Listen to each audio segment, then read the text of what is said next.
And if you find houses at those prices, let us know. It is time now for our 3 cents on our featured topic of the day. Is college the only pathway to success? It is an option for many, but not the only way, right? In order to answer that question, each person has to have a clear understanding of their individual idea of what success is. So we know that college is not for everybody. It all comes down to how you perceive your upbringing and what you want for your future. Before we give you our 3 cents on this, we do want to show you a story of an 18-year-old. She used her college savings to buy a restaurant instead in her hometown. Here's Bryn Caswell with her story. How was your food today? Good? All right, good. Behind this long, curly red hair and big smile. Right now, this is so new. This is my priority. Our brains. 5 days of the week, I am in here most of the day. If not in here, like I'm back there doing prep. The other 2 days, I'm here, but not in here. I'm in the office. At Rosalie's off North Worcester Street in Strasburg, 18-year-old Samantha Fry wears many hats. Leanna, there's that oatmeal. That's because she owns the place. How did you decide, I think I'm going to purchase this restaurant? If you told me 6 months ago I was doing this, I would have been, you're crazy, I'm not. There's no way I'm doing that. Fry started working at Rosalie's as a dishwasher at 16. As the years passed, she moved up in the ranks from kitchen prep to line cook. And as most high schoolers do these days, they go off to college after graduation. And so did Fry. First it was business and then environmental engineering. It changed a little bit, but that's what I went to Ohio State for, the half Manhattan. But when she came in for a shift during winter break, Fries are ready to drop. an idea sparked when the past owners told her they wanted to sell the restaurant. And I was thinking, I was like, well,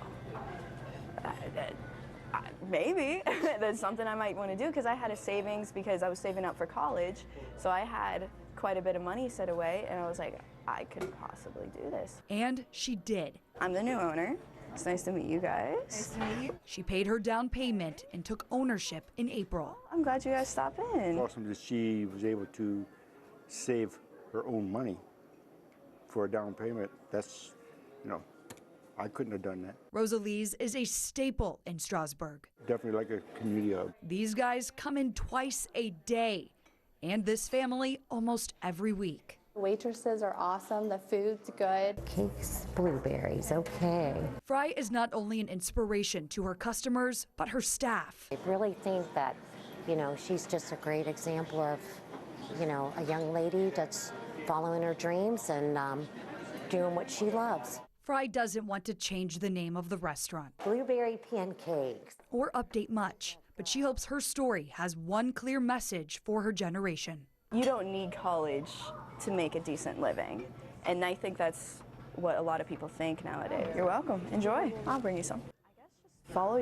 Well, that is very impressive. Yeah. Hats off to her. That's incredible. She saved money for college and then decided to do something else with it and pursue her dream of owning that restaurant. Responsible from high school up to be able to even save for college. Yeah. That is a hard thing to do, as we know. And, she chose a different route. I mean, I think it's been ingrained in so many of us. I know for me as a kid, you have to go to college. It was not even an option that you're not going. I think it's the industry. So to own a restaurant, you may not need a college degree, but if you want to be in a specific industry, specific job, you even look on Indeed, it'll say must have a college degree. So if you're going after that, you're going to need that degree. But if your goals and your dreams and your aspirations don't necessarily require that, this is a great option. Well, and especially with the cost of higher education at this point, so many people don't want to be leaving college at 22 with a $250,000 in debt, or $500,000. Spend the rest of your life paying it. I mean, going into trade school, there are a lot of people who finish that and are making well over what college Electricians, triple digits.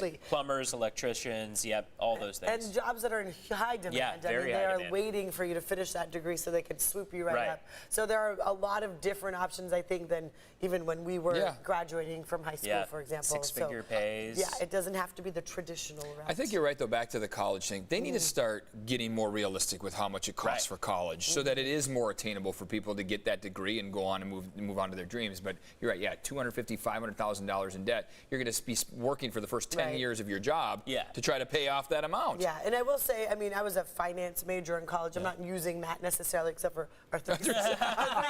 Here she is. Financial Neda coming through. We finally got the payoff for your finance degree and our 3 cents behind us. Congratulations. But I will say, you know, you learn a lot still by going through the college experience. That's true. Discipline, things like Lifelong that. Make skills. best friends. I don't know. There are perks. That's to pretty either cool way. for her.